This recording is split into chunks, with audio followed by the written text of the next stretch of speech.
ત્યાં આ શબ્દ સાંભળ્યા આકાશવાણીના એટલે લક્ષ્મણજી બેસી ગયા।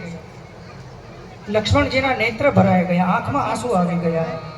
વિચાર કરે કે શું કરું। લક્ષ્મણજીને અહીંયા આંસુ આવ્યા એની પાછળ ઘણા કારણો છે। એક તો ભરતને મારી નાખવાની વાત કરીને એટલે રામને ગમ્યું હશે કે ન ગમ્યું હોય, અને બીજું લક્ષ્મણજીને એની માં સુમિત્રાને યાદ આવી, કારણ કે માને વચન આપેલું હતું કે રાગ રોષ ઈર્ષ્યા મદ માહી, સ્વપ્નમાં પણ ષડ વિકાર ન આવવા જોઈએ, અને એની જગ્યાએ આજ મેં મારાથી ભૂલ થઈ ગઈ। ભગવાન રામની આંખમાં પણ આંસુ આવી ગયા, ભગવાનને પણ નથી ગમ્યું। ભરતને મારવાની વાત કરી, ભગવાનથી પણ સહન ન થયું। અહીંયા ઠપકો આપે છે પ્રભુ, મીઠો ઠપકો આપે છે। ભગવાન કહે છે લખન તું ઘણી વાર બોલે છે ને, પણ આજે જે બોલ્યો ને એ બહુ સારું બોલ્યો। તું બોલ્યો ને વિષય જીવને મોટાઈ મળે એટલે એને અહંકાર આવે, આ તારી વાત બિલકુલ સત્ય છે, પરંતુ અહંકાર કોને આવે? જેને સ્વપ્નમાં પણ સંત સમાગમ ન કર્યો હોય ને એને અહંકાર આવે। અને ભાઈ આપણો ભાઈ ભરત તો પોતે જ સંત છે, એને અહંકાર ક્યાંથી આવે?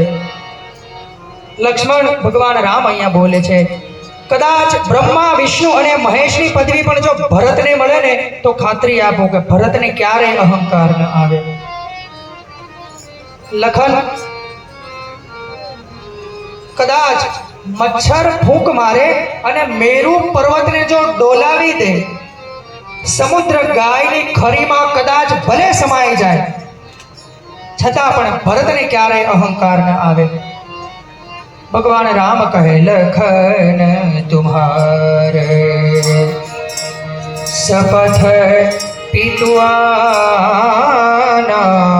લક્ષ્મણ તારા સમ ખાઈને કહું છું ભાઈ, તારા સોગંદ ખાઈને કહું છું કે આ વિશ્વમાં ભરત જેવો ભાઈ નથી। ભગવાનની આંખમાં આંસુ છે। લક્ષ્મણજીના મનનું સમાધાન થયું, અને હવે તુલસીદાસજી આપણને ફરીવાર ભરતજી પાસે લઈ જાય છે। ભરતજી ધીરે ધીરે યાત્રા કરે છે, અને આજે ભરતજીને શુકન થવા લાગ્યા કે મને આજે રામ દર્શન થશે। ભરતજી યાત્રા કરે છે, ધીરે ધીરે સમાજ આગળ વધે છે, અને ભરતજી ચિત્રકૂટ નજીક પહોંચ્યા તો ત્યાં ડેરા તંબુ નાખીને અયોધ્યાના સમાજને ભરતજી કહે છે આપ અહીંયા વિશ્રામ કરો, અહીંયાથી હું શત્રુઘ્ન અને નિષાદ રાજ આગળ વધીએ, ભગવાનના દર્શન થશે એટલે અમે તમને બોલાવીશું। આમ કહી ભરતજી અહીંયાથી યાત્રા આગળ વધારે છે, અને જેવા ચિત્રકૂટનો પર્વત જ્યાં નજીક દેખાયો, ભરતજીના હૃદયમાં ભાવ જાગવા લાગ્યા। ભરતજીના જે રૂવાડા હતા એ બેઠા થવા લાગ્યા, ભરતજીને હૃદયમાં આનંદ થવા લાગ્યો। ભરતજીને ચાલવું હોય તો એ દોડાઈ જાય છે, અને ભરતજી અહીંયાથી આળોડતા આળોડતા જવાનો નિર્ણય કરે છે।